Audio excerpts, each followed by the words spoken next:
Hello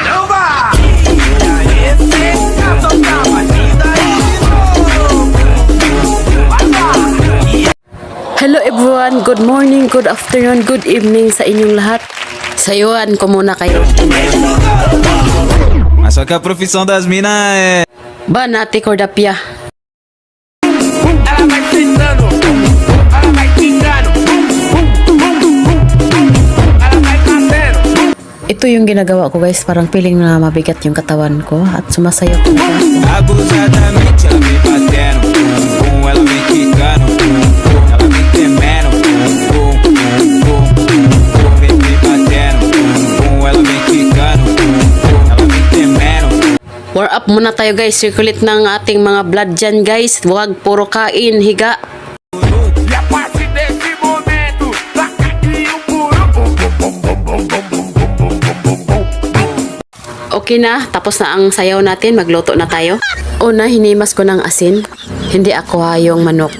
Iba naman ang hihima sa akin. Ay, parang may himasin, wala naman.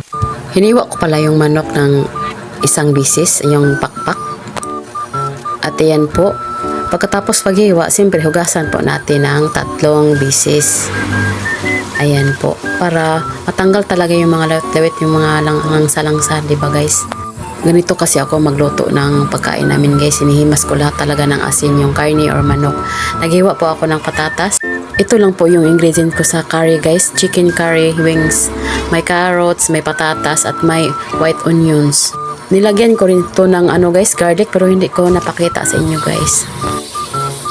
Hinugasan ko muna yung kawali. Ayaw ko kasi yung ma-oil, kaya nilunod ko agad yung wings at saka yung mga gulay. Ayan, may adobo rin ako kasi nati ko yung ulam ko eh. Tapos yung curry powder at saka yung gata guys, wala kasi akong nabili na gata na fresh talaga yung sa talaga buko.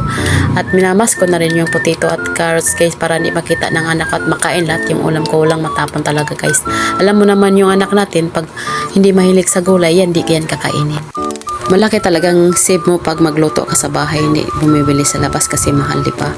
Na-ready ko na yung ingredient ko guys. Magkuha na ako ng kawali at lagyan ng oil at lagyan ko rin ng garlic at saka yung white onions, pinabrown ko konti sila guys at ilaunod ko yun sa curry ko guys para magmukha naman sa at malasang may garlic at onion guys. Ayan na po yung kawali ko, sobrang laki, tapos yung niluto ko 1/4 lang. Okay lang yan guys, kayo lang nagamit ko, yan na lang yung gagamitin ko. Ganito na yung itsura ko ng chicken curry wings guys. Parang hindi mo makikita yung yung gulay po kasi minamas ko na yung gulay ko guys. So ayan po. Bagay ito sa may maliliit na bata guys. Hindi nabubulunan pag kinakain po to. Thank you for watching. See you next vlog. Bye bye. God bless.